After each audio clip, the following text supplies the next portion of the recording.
I know I haven't seen you guys in a long time and I miss making videos, I miss progressing. But if I keep doing Inferno, that's something that's just going to take me a long time.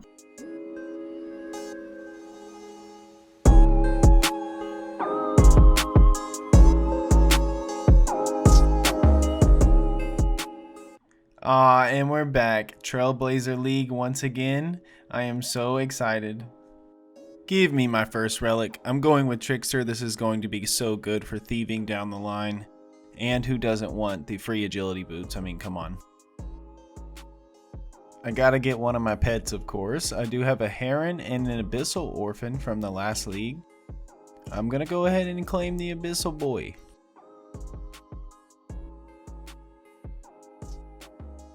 Oh my god, Trickster is awesome. You just don't stop pickpocketing.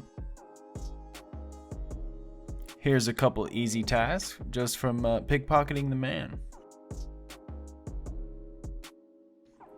As you know, in the beginning, you're just trying to rush a bunch of little tasks, so as some of those play in the background, this is a perfect time for me to go over my overall plan and goals for this league. Of course, to start out with the relics, my first one was Trickster. I will do Fairy Flight, Fire Sale, Brawler's Resolve, Treasure Seeker, Farmer's Fortune, Soul Stealer, and Guardian. Well, that's if I make it that far and earn that many points.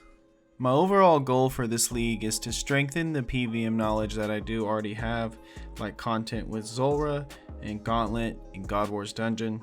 Second, I would like to learn new PVM content such as TOA, the Desert Treasure 2 bosses, and Nex.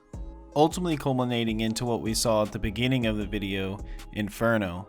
I'm hoping this leagues will help me learn more of the mechanics of Inferno and see if I can actually gain the confidence of earning a cape, even if it's on a temporary game mode. Hey, my first mark of grace. Pretty funny since we have constant run. In this order, I'm going to pick these three areas. The first one being the desert for TOA, Ancients, Dragon Pickaxe, and skilling minigames. The second will be Taranwin for Zulrah, Gauntlet, Thieving Elves, and Zalcano. And last, Asgarnia, more of a support area for God Wars, the Whisperer, Rogue's Outfit, Defenders, and Void. First quest done, boys, giving us 100 total level. My goal overall though is to just have fun. That's what Leagues is about. It is accelerated for all the dopamine. With all that in mind, that's why you will see the relics and the areas that I have picked will cater me towards those goals. Oh my god, one of the best parts of Trickster, Master Farmers. All the serious info out of the way, with this easy casket, I now have enough points to unlock my second relic. Fairy Gang, baby! With this one, you can also teleport to all of the leprechauns, which is just so pog. And this is gonna be great for clues.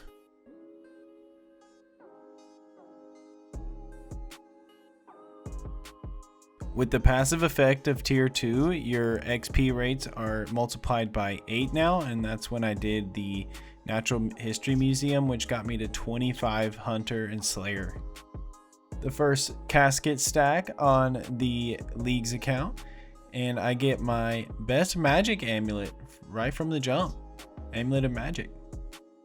Ooh, Zemrock Robe Legs, that's actually huge, and a task for 5 collection lock slots.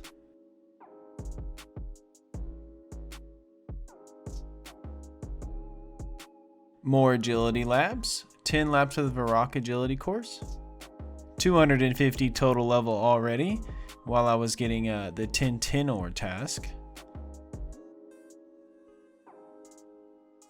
With Elsie telling me a story, I have completed enough tasks to unlock a new area already.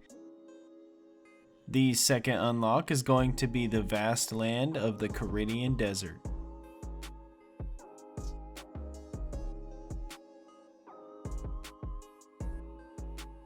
Starting off with good old Duradaddy, of course. Getting a Slayer task from him and getting a Slayer task in general are both a task. After killing a few goblins and getting 5 defense, I now have enough points to unlock the third tier relic. Fire sale isn't only insane because you can basically buy anything without any GP in any of the shops, but you also get the Crystal of Memories, which we all know is last recall, baby, teleporting you back to where you teleported from. Fire sale also got me my first big point task, which was buying an Onyx, and I also bought some of the obsidian gear, which will get me some more tasks.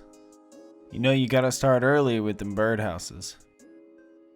Getting my first level 60 has actually given me enough points to unlock tier 4 relic. Tier 4 is actually the combat relic, and I am picking Brawler's Resolve, which is the melee based one, but it also has immunity to a lot of status effects, which is very nice. And the passive effects for Slayer are 5 times Slayer points, and it starts at task 1. Slayer monsters are buff, but the best part of this relic is the immunity to the status effects, like Venom from Zulrah, for example. Oh my god, level 1 to 40 attack from Vampire Slayer. I can now wear my rune axe and Simi. Doing Temperos on leagues is insane XP, and I got a rune med helm. This happened on the first Trailblazer league. I got the golden chef's hat early on as well. Oh, round 2. Yo, a clue geode from mining. I do think the clue boxes in leagues is fun and it's refreshing, but I am glad it's not in the main game. There it is, baby. Mining 50 iron ore is done, and that gives me enough tasks complete to unlock my second area already. And I'm going with the beautiful elven land of Taranwin.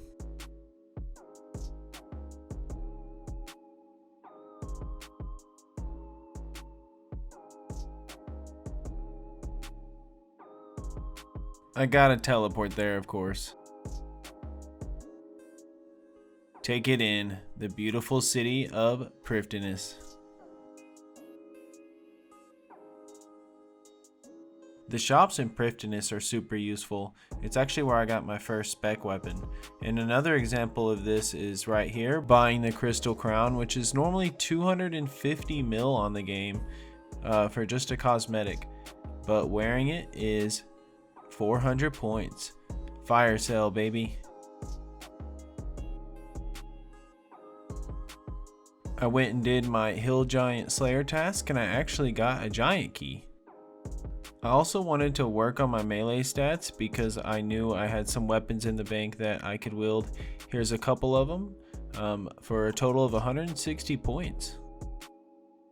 This obsidian gear is actually going to be some of my best gear for a while, and eventually I'll get the obsidian armor. Thankful for my golden chef's hat because it gave me an easy 40 points to wind down the first day. And with the final task of building the bank on Fossil Island, I unlocked my 5th relic. I picked Treasure Seeker because not only do I love doing clues, this one had a fun perk of upgrading clues when you open caskets. Plus there's so many points in clues, and I am now on the 12x bracket. Like I mentioned, this was all within the first day. So if you enjoyed, please don't forget to leave a like, subscribe, or follow, as it really does help the channel.